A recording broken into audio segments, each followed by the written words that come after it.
Hello दोस्तों, कैसे हो आप सब। आशा करता हूँ कि आप सब ठीक होगे। तो आज के लिए मतलब आज जो मैं लेकर के आया हूँ बहुत ही अच्छा प्रयोग आपके लिए आज मैं लेकर के आया हूँ। ये शत्रु को दंडित करने का प्रयोग है। ठीक है, कोई शत्रु आपको परेशान कर रहा है या कोई तांत्रिक आपके ऊपर बार बार तंत्र कर रहा है जिसके वजह से आप परेशान हो, आप चाह करके भी इसका कुछ नहीं कर सकते। ठीक है, वो तांत्रिक आपके ऊपर बार बार तंत्र प्रयोग करता रहता है और आप भक्तों के पास जा करके, ठीक है, इधर उधर भाग भाग के परेशान हो गए हो, बहुत सारा पैसा आपने उठा लिया है। तो इस प्रयोग का आप खुद कर सकते हो। मात्र 1 दिन का प्रयोग है ये। ठीक है, ज़्यादा समय आप इसमें नहीं, मतलब ज़्यादा दिन आपको नहीं करना है। इतनी ही इस प्रयोग का जो है करना है इसका पाठ, मतलब एक दिन ही इस प्रयोग को करना है। ठीक है, तो ये इस प्रयोग से आपका जो तांत्रिक है वो उसको जो है सबक मिल जाएगा। ठीक है, दोबारा आपके ऊपर तंत्र प्रयोग नहीं करेगी, क्योंकि माता प्रत्यंगिरा, माता महाकाली, माता धूमावती, इनकी जब बार होती है ना, तो कोई भी तांत्रिक कोई भी हो संभाल के लिए, अगर जिसमें कि आप सहयोग हो गलत है तो इसको दंडित अवश्य करता है। चाहे वो आपका शत्रु हो, वैसे ही जो आपको परेशान कर रहा हो, चाहे वो तांत्रिक हो जो आपके ऊपर तंत्र प्रयोग कर रहा हो, ये हर प्रकार के शत्रु को दंडित करता ही करता है। ठीक है, इसमें संदेह वाली कोई भी बात नहीं है। अगर आप पूर्णतः विश्वास के साथ इस प्रयोग को करती हो तो ये आपके शत्रु को दंडित करता ही करता है। ठीक है, तो ये आप प्रयोग कर सकते हो। अगर आप प्रयोग करोगे इसको तो वो तांत्रिक आपको तंत्र प्रयोग करना ही छोड़ देगा, या तो जो वो तंत्र प्रयोग करता है उसकी सारी विद्या ही नष्ट हो जाएगी या वो तांत्रिक ही नष्ट हो जाएगा। ठीक है, दोबारा करने के लायक ही नहीं बचेगा वो। ऐसा इतना घातक प्रयोग होता है इसका। ठीक है, और शत्रु आपका परेशान कर रहा है तो इस प्रयोग से वो शत्रु ही रोड पर आ जाएगा। ठीक है, आपके सामने घुटने टेक देगा वो। ठीक है, दोबारा आपको परेशान करने की सोचेगा ही नहीं वो। ऐसा इसका खतरनाक वार होता है। पता ही है आपको कि माता प्रत्यंगिरा कौन है। ठीक है, जानते हो उनके बारे में आप। तो इनकी जो साधना है आपको करनी है, 1 दिन की साधना है ये। आप चाहो तो इसको 11 दिन भी कर सकते हो, लेकिन ये जो प्रयोग मैं आपको दे रहा हूँ 1 दिन का प्रयोग है। मैं आपको बताऊंगा आगे भी कि इसको आप 11 दिन किस तरीके से कर सकते हो।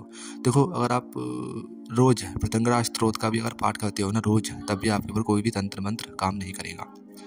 ठीक है, तो आप प्रयोग कर लो, साधना कर लो ये 11 दिन की, या जो है 1 दिन की। उसके बाद आप जो प्रत्यंगिरा स्तोत्र है उसका लगातार रोज एक पाठ कर लिया करना। ठीक है, इससे होगा क्या, कोई भी तंत्र मंत्र आपके ऊपर काम नहीं करे, कोई भी तांत्रिक आपके ऊपर कोई जो क्रिया है वो कर ही नहीं पाएगा। ठीक है, ऐसा प्रभाव होता है माता प्रत्यंगिरा का। ठीक है, तो पहले आप साधना का नोट कर लो। ठीक है, साधना कर लेना 11 दिन की पहले, यह प्रयोग करेगा। उसके बाद आप जो प्रत्यंगिरा स्तोत्र है वो पाठ करते रहना। ठीक है, तो इससे कोई भी तंत्र मंत्र आपके ऊपर एकदम काम नहीं करेगा, क्योंकि माता प्रत्यंगिरा का जो स्तोत्र पढ़ने वालों को कोई भी चीज़ एकदम टच नहीं कर पाती है। टच करते ही वो स्वतः ही नष्ट हो जाती है। ठीक है, तो पहले आप प्रयोग करो, साधना करो। उसके बाद आप रोज एक स्तोत्र का पाठ करते चले आना। आपकी जो लाइफ में कोई भी दिक्कत नहीं आएगी। ठीक है, तो आप साधना को देख लीजिए पहले। ये जो साधना शुरू होगी एकादशी या सोमवार के दिन से शुरू होगी। ठीक है, एकादशी पर भी आप कर सकते हो और इस साधना का आप सोमवार के दिन भी कर सकते हो। ठीक है, ये जो साधना शुरू होगी रात्रि 9 से 10 बजे से शुरू होगी। ठीक है, 9 बजे शुरू कर लो या 10 बजे शुरू कर लो। और जाड़ों का टाइम, ठंड का मौसम होता है तो आप 9 बजे से पहले भी इसको शुरू कर सकते हो, जैसे 8:30 बजे से आप शुरू कर सकते हो। ठीक है, पश्चिम दिशा की तरफ को आपको मुँह रहेगा। आपकी जो पीठ है पूरब की तरफ को, और जो मुख है आपका पश्चिम की तरफ को रहेगा। ठीक है, और इसमें आपको जो है लाल वस्त्र और लाल आसन और लाल बजोट पर भी आपको लाल ही वस्त्र बिछाना है। सबसे पहले आपको क्या करना है, आपको बजोट लेना है, उसके ऊपर आपको लाल वस्त्र बिछाना है, आपको लाल आसन लेना है अपना, और लाल आपको वस्त्र पहनने हैं। सबसे पहले तो आप नहा धो करके जो अपने आप को स्वच्छ ले लीजिए। ठीक है, उसके बाद आप लाल वस्त्र पहनिए, लाल आसन लगा कर बजोट पर भी आप लाल वस्त्र बिछाइए। उसके बाद 1 कटोरी चावल लीजिए आप। 1 कटोरी चावल हो, उससे ज़्यादा हो थोड़े, कम ना हो।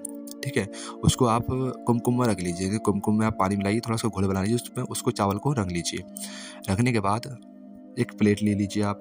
प्लेट हो, थाली हो, कुछ भी हो, वो आप ले लो। जो आपने चावल रंगे हैं ना कुमकुम से, उन कुमकुम में रंगे हुए चावल से, मतलब लाल चावल से आपको इस प्लेट में शत्रु का नाम लिखना है। तांत्रिक को, शत्रु कोई भी जो आपको परेशान कर रहा है उसका आपको नाम लिखना। नाम लिख दिया, उसके ऊपर आपको माता प्रत्यंगिरा जो यंत्र आता है उसको स्थापित करना। उसमें 3 चीज़ों की जरूरत पड़ेगी, माता प्रत्यंगिरा यंत्र, ठीक है, शत्रु मर्दिनी गुटिका और विभूतिका माला। इन 3 चीज़ों का आपको इसमें इस्तेमाल रहेगा। ठीक है, जो कि प्राण प्रतिष्ठित होनी चाहिए। ये 3 चीज़ आपके पास जरूर होनी चाहिए, तभी इसका प्रयोग आप कर सकते हो। ठीक है, तो ये सामग्री आप किसी अच्छी जगह से ले लेना जहाँ पर आपको प्राण प्रतिष्ठित सामग्री मिले। ठीक है, तो आपने थाली पर लिख दिया नाम लाल चावलों से। उसके बाद आपने जो माता प्रत्यंगिरा का यंत्र है वो स्थापित कर देना है। ठीक है, उसे जो आपने नाम लिखा था ना उसके ऊपर, ठीक है, स्थापित करना है। ठीक है, प्लेट में। ठीक है, प्लेट के अंदर उसको स्थापित करना है और प्लेट के अंदर आप मतलब प्लेट पर आपने चावलों से नाम लिखा और उन चावलों के ऊपर आपने माता प्रत्यंगा का जो यंत्र है वो स्थापित कर दिया और उसी प्लेट के अंदर माता प्रत्यंगा जो यंत्र आपने रखा है उसके सामने ही जो शत्रु मदनी गुटिका है ना उसको आपको रख देना है। ठीक है, और जो विभूति का माला है उसको आपको थाली से बाहर साइड में रख देना है भजोट पर ही। ठीक है, पर आपको 4 दिए लगाने हैं इंद्रदेव, वरुणदेव, यमदेव, कुबेर देव के नाम से। चारों दीपक आपके सरसों के तेल के होने चाहिए। ठीक है, और दिए लगाते समय आपको नाम ही बोलना है कि ये दिया इंद्रदेव के नाम का, ये दिया वरुणदेव के नाम का, ये दिया यमदेव के नाम का, ये दिया कुबेर देव के नाम का। इस तरीके से उनको नाम बोलकर लगा देना। प्रार्थना भी उनसे करनी है कि मुझे इस प्रयोग में सफलता प्राप्त हो। ठीक है, उन दियों की आपको पूजा भी करनी है। ठीक है, नॉर्मल सी पूजा जैसा हम सब करते हैं वैसे ही उनकी पूजा आप कर देना। ठीक है, इसके अंदर जो गुटिका यंत्र और माला की जो पूजा होगी वो 3 चीज़ों से होगी सिर्फ। एक तो लाल फूल, कुमकुम और लाल चावल। ठीक है, इन तीनों चीज़ों से ही आपको पूजा करनी है माला, यंत्र, गुटिका की। ठीक है, ये बात आपको समझ में आ गई। और प्लेट के सामने आप जो करना है, आपको प्लेट आपने रखी, प्लेट के अंदर जो चीज़ रखी है वो तो रखिए। प्लेट के सामने ही आपको एक कटोरी रखनी है खाली। ठीक है, कुछ चावलों से तो आपने नाम लिख लिया, लाल चावल जो थे, कुछ चावलों से आपने नाम लिख लिया, बहुत सारे चावल आपके बचे होंगे तो चावल आपके अलग रखना, कटोरी में अलग रख लेना। एक कटोरी रखना खाली, इतनी छोटी कटोरी हो कि वो कटोरी के सारे चावल उस कटोरी से भर जाए। ठीक है, तो वो कटोरी सामने रख लेना थाली के, और जो कटोरी में आपके चावल रखे हैं वो अलग हैं। ठीक है, तो आप जो है ना एक मंत्र बता रहा हूँ, उस मंत्र को पढ़ते हुए वो चावल आपको कटोरी में डालें। यानी कि जो प्लेट के सामने आपकी कटोरी रखी है ना, यंत्र गुटिका जिस प्लेट में है उस प्लेट के सामने जो आपकी कटोरी रखी है उस कटोरी को भरना है मंत्र बोलते हुए। जब तक वो भरा ना जाए जब तक आपको मंत्र जाप पढ़ते ही रहना है। मंत्र जपा ओम प्रत्यंगराय स्वाहा, चावल उठाए और कटोरी में डाल दिए। मंत्र जपा ओम प्रत्यंगराय स्वाहा, चावल उठाए कटोरी में डाल दिए। यानी जब तक आपको ऐसे करते रहना जब तक कि वो जो कटोरी है आपकी वो भर ना जाए। ठीक है, अब कटोरी आपकी भर गई, आपने मंत्र जाप किया, कटोरी आपकी भर गई। कटोरी भरने के बाद क्या करना है, चावलों को उठाना है, उसमें चावलों को निकालना है और जो दीपक आपने जलाए थे ना उन दीपकों को चारों ओर आप एक घेरा बना देना। जैसे कि घेरा आप समझते हो घेरा कैसे बनता है, घेरा बना देना, चावल थोड़े उठाना और दीपक के चारों उसको डालते हुए चले जाना, घेरा बन जाएगा। ऐसे चारों दीपकों के मतलब चारों दीपकों का आपको घेरा बनाना है। उसके बाद आप प्लेट का भी घेरा बना देना। ठीक है, अगर आप करना चाहो तो यंत्र का गुटिका अलग घेरा बना सकते हैं, प्लेट का ही एक घेरा आप बना देना। ठीक है, ये हो गया आपका। फिर जो आपने गुटिका रखी है ना, शत्रुमर्दिनी गुटिका जो गुटिका रखी है आपने यंत्र के सामने प्लेट में, उस गुटिका को आपको उठा लेना है। उठाने के बाद वो गुटिका आप अपने आसन के नीचे रख लेना। यानी कि आसन के नीचे ऐसा नहीं रखना कि आसन उठे और आसन के नीचे रख लो उसके ऊपर बैठ के, नहीं, आपको अपने आसन के नीचे रख लेना है, ऐसे ही कोने पर या जो है बीच में कहीं ना कहीं रख लेना ताकि आप उस पर बैठ ना ले और आपके आसन के नीचे भी वो रहे। ठीक है, ये चीज़ आपके हो गया। ठीक है, इसके बाद आपको एक माला करना है गुरु मंत्र का। ठीक है, गुरु मंत्र का आपको एक माला जाप कर लेना है। उसके बाद एक मंत्र आपको करना है गणेश मंत्र। ठीक है, एक माला गुरु मंत्र, एक माला गणेश जी के मंत्र का आपको जाप करना है। उसके बाद में आपको संकल्प लेना है सबसे पहले तो। ठीक है, गणेश जी के मंत्र जाप बाद में करना, पहले आप संकल्प लेना कि किस उद्देश्य से आप ये जो साधना, ये जो प्रयोग आप कर रहे हो। ठीक है, शत्रु के मर्दन के लिए पाठ कर रहे हो कि शत्रु का मर्दन होता है वो रोड पर आ जाए, बहुत परेशान कर रहा है, या तांत्रिक का मर्दन हो जाए। ठीक है, वो अपनी तांत्रिक सारी विद्या भूल जाए। ठीक है, हमको परेशान ना करे, उसको सबक सिखाने के लिए कर रहे हो, जिस भी कारण से कर रहे हो वो संकल्प मैं आपको बोल रहा हूँ। संकल्प कैसे लिया जाता है मैं ऑलरेडी वीडियो में बता चुका हूँ। ठीक है, मुझे बार बार बताने की जरूरत नहीं है। संकल्प आपको पता ही है, नॉर्मल सी चीज़ है। तो संकल्प आपको ले लेना किस प्रयोग के द्वारा, मतलब फिर किस प्रयोग के लिए आप, मतलब क्या बोल रहा हूँ मैं, किस चीज़ के लिए प्रयोग आप कर रहे हो। ठीक है, इस तरीके से आपको संकल्प लेने के बाद आपको फिर गुरु मंत्र का जाप करना है, फिर गणेश जी के मंत्र का जाप करना है। ठीक है, ये 2 मंत्र जाप कर लिए, उसके बाद आपको 31 माला मंत्र का जाप करना है। शत्रुमर्दिनी जो मंत्र होता है माता प्रत्यंगा का, वो उस मंत्र का आपको जाप करना है। ठीक है, तो जाप कौन से मंत्र का जाप करना, मंत्र आप सुन लीजिए पहले एक बार। ओम शत्रु धारणीय फट, ओम शत्रु धारणीय फट। इस मंत्र की आपको 31 माला का जाप करना है। ठीक है, जाप करने के बाद आपको दूसरे दिन क्या करना है, जो भी सामग्री है आपकी यंत्र गुटिका माला आपको जल में प्रवाहित कर देनी है। अगर आप एक दिन का ही प्रयोग कर रहे हो तो मेरी बात ध्यान से सुन लेना पहले। ठीक है, अगर आप इस प्रयोग को 11 दिन कराना चाहते हो कि भाई नहीं मुझे तो और भी ज़्यादा रिजल्ट चाहिए और भी अच्छे तरीके से इस तांत्रिक को सबक सिखाना और भी खतरनाक तरीके से मुझे शत्रु का मर्दन करना है, तो आप उसके लिए गुटिका को प्रवाहित कर दीजिए खाली, और यंत्र और माला को आप रोक लीजिए। ठीक है, और जो चावल आपने वहाँ पर लगाए थे, ढेरी वगैरह जो करा था आपने काम, वो चावल सारे उठा करके आपको किसी पीपल के पेड़ की जड़ में डाल देना है। ठीक है, इतना काम हो गया आपका। अब आप क्या करो, आप बजोट पर लाल वस्त्र तो आपका बिछाया है आपने, ठीक है।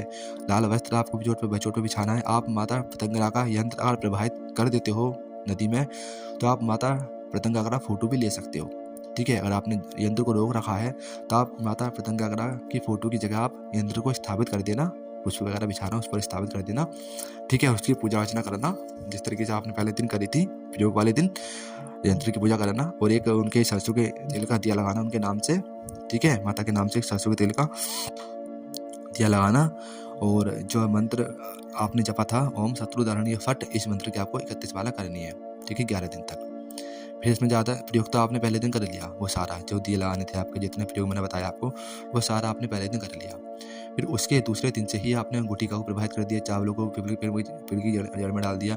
तो दूसरे दिन आपको सिर्फ माता पतंगा का यंत्र स्थापित रहेगा फूलों के ऊपर, ठीक है। पुष्प वगैरह चढ़ाना, पूजा वगैरह करनी है, दीपक लगाना है सरसों के तेल का, और अपने लाल आसन पर लाल वस्त्र रंग के मंत्र, पहले गुरु मंत्र, फिर जो है गणेश मंत्र, उसके बाद फिर अपना माता पतंगा का जो मंत्र आपने जपा था प्रयोग वाले दिन, ओम दारणीय फट, वही ओम शत्रु दारणीय फट, इस मंत्र के आपको 31 माला का जाप करना है, ठीक है। उसके बाद फिर एक माला आपको गुरु मंत्र का जाप करना है। ऐसा आपको लगातार 11 दिन तक करना है, ठीक है। प्रयोग से अलग आपको 11 दिन इसका जो है करना है जाप। तो आप देखोगे कि आपका जो शत्रु है वो रोड पर आ जाएगा और आपके सामने घुटने टेक देगा, आपको परेशान करने के बारे में सोचेगा भी नहीं, ठीक है।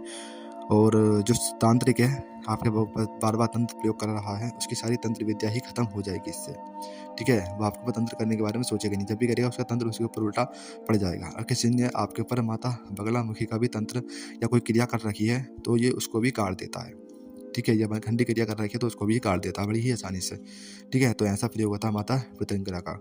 तो इस प्रयोग को आप करिए। अगर आप परेशान हैं तंत्र क्रियाओं से या शत्रु की वजह से परेशान है तो आप जो ये प्रयोग है इसको कर सकते हो, ठीक है, बहुत ही आसानी से।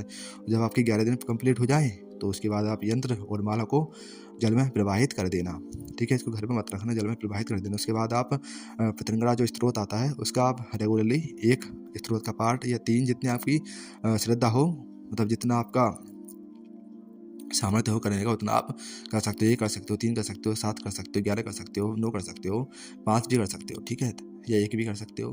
जितना आपको लगे कि हाँ भाई हम इतने पाठ इसके करेंगे रोज, उतनी ही पाठ आप इसके रोज करते चले आना अपने जीवन में। कभी आपके पास तंत्र प्रयोग नहीं होगा, कभी शत्रु आपको परेशान नहीं करेगा, कोई भी नेगेटिविटी आपको छू भी नहीं पाएगी, ठीक है। ऐसा स्त्रोत का प्रभाव होता है, ठीक है। तो आप इसको करिए और लाभ उठाइए। और आज के लिए इतना ही रखते हैं, मिलते हैं अपने नेक्स्ट वीडियो में फिर किसी नई साधना या प्रयोग के साथ में। जब तक के लिए जय श्री राम, जय बजरंगबली।